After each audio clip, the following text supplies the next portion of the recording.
What I want to talk about on this is something that piqued my interest when I saw my good friend Hayden Davidson talk to Simon Squibb. Hayden had an off-chance meeting with Simon as Simon was doing his thing. Simon's the guy that walks around, usually London, sometimes on the South Coast, with a microphone that says, "What's your dream?" And then he helps you either for free or gives you money and gives you mentoring and tracks your journey in you living out what you've said to him is your dream. Fantastic. Utterly altruistic. Utterly inspiring. And Simon, quite rightly, has shot up in the fame numbers of all social media. And he is now a very, very big deal, as well as already being a millionaire through his entrepreneurial journey. Now, I've asked Simon to come on my podcast. Around about the time Rob Moore said yes. And completely understandably, Simon said no. I've got no problem with that, right? I've got no problem with that. He is levels and levels and levels. He would be doing me a massive favour and there would need to be skin in the game. I understand that. I'm not giving up on you. Simon, if you're listening to this, I'm not giving up on you, mate. Please, whenever you want, I'm here. I think my journey is something that you can get behind, but that's something else. Simon bumped into Hayden and they had a 20-minute chat for Hayden's new podcast, Make It Big. By the way, go out and check out Hayden's podcast, Make It Big. He's got some great guests. Now, Hayden said to Simon, I am starting a podcast. I'm an entrepreneur. I made £100,000 in profit last year. And I was really, really interested in what Simon said back because it surprised me.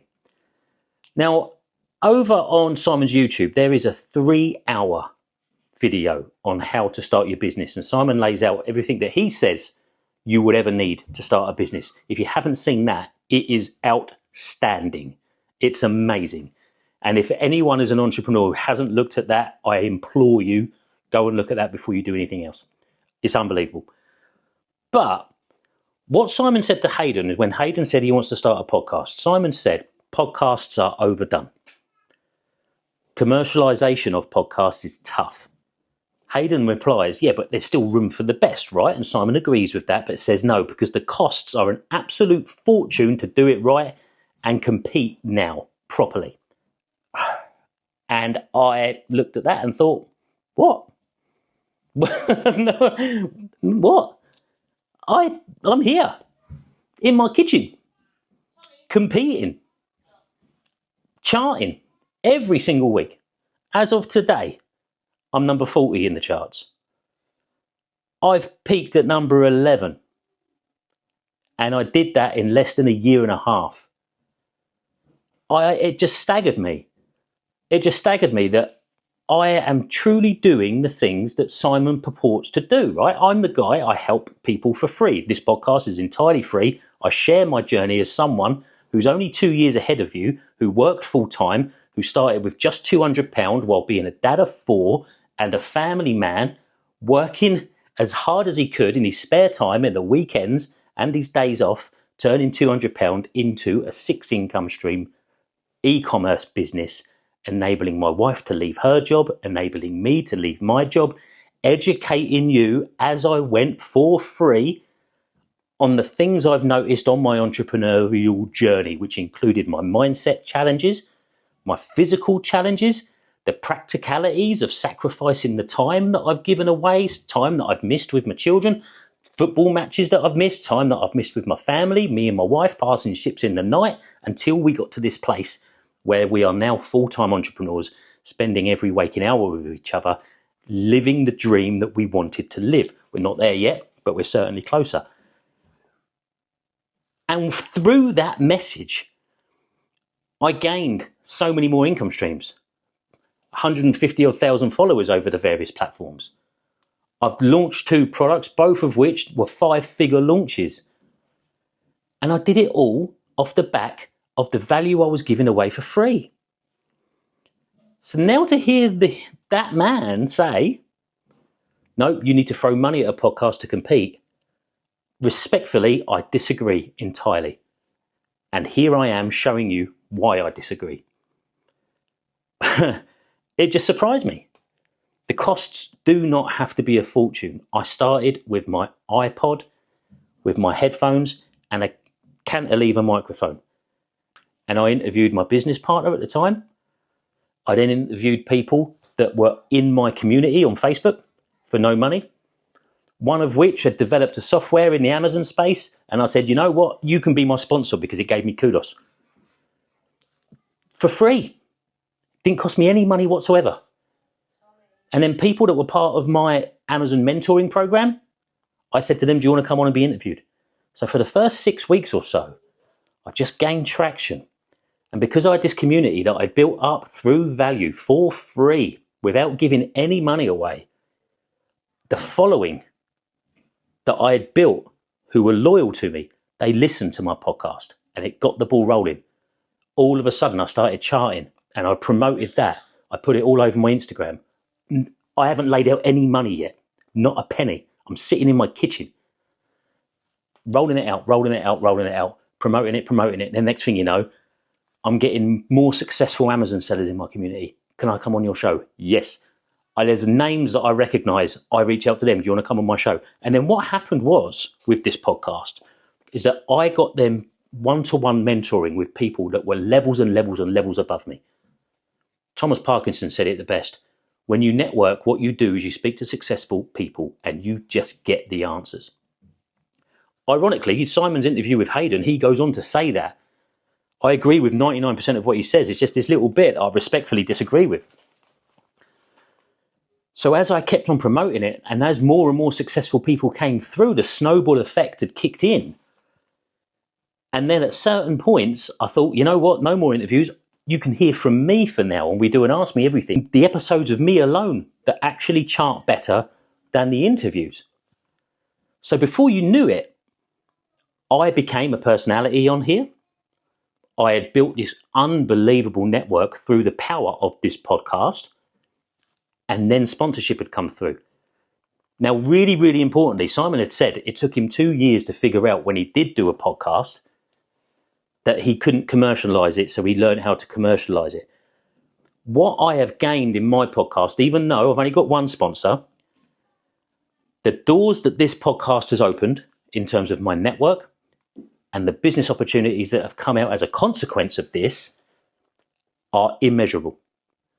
The income streams that I've got, the ones that I've got in place for 2025 that are bubbling up nicely, all through the strength of this podcast. Fascinating. Hayden said to Simon, yeah, there is room for the best of us in there. And that was Simon saying, why are you still trying when I'm telling you you don't necessarily have to do it because of the troubles that I've had? The theory, from an overview point of view, completely right. Completely right. If you've got a mentor saying, do this because I've learned from this, of course you're going to follow him. But here I am, not as successful as Simon, not in a million years.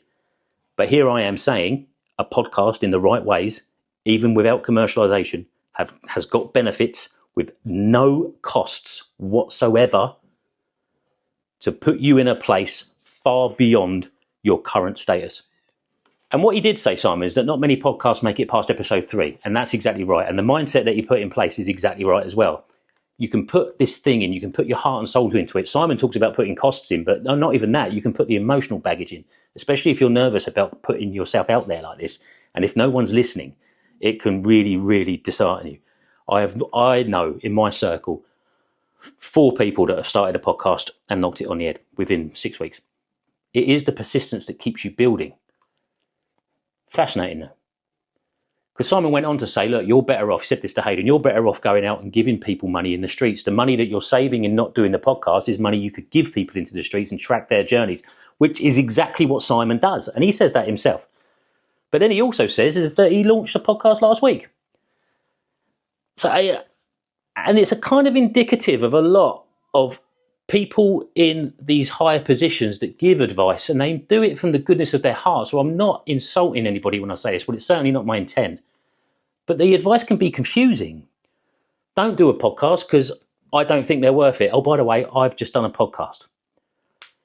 Don't give away your value for free because there's no longevity in it, even though he's built his platform giving away advice for free. And I see it from time to time. There are an awful lot of people that I look up to on TikTok. But if I look at one post, it will say one thing. And if I look at another post, it could potentially say another. And there's a lot, isn't there? There's a lot of people that tell you exactly what not to do. Don't make 10 grand this way. Don't sell a course. Don't do that. Don't do that. And you're sitting there thinking, well, how on earth am I meant to do it then?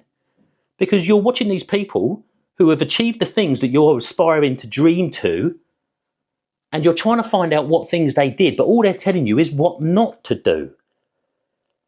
So one of the things that I wanted to do was put practical steps in place. Look, I started with Amazon FBA and I networked, and this is how I network, and this is the podcast, and this is why I do the podcast. Yeah, I'm doing a YouTube because YouTube pays you if you get your account up and running.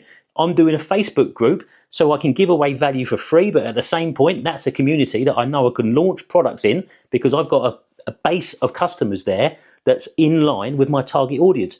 These are all strategic business decisions, and I've told you about them as I've gone. So there are no nasty surprises or covert business methods or sales funnels. It just blows my mind that a lot of the advice out there is so vague, it's hard to conceptualize any of it. And when you see somebody like Simon, who I have followed and taken his advice as much as I possibly can, when I see him say, don't start a podcast because it costs too much and you won't be able to compete, and I'm thinking, I've paid nothing and here I am competing.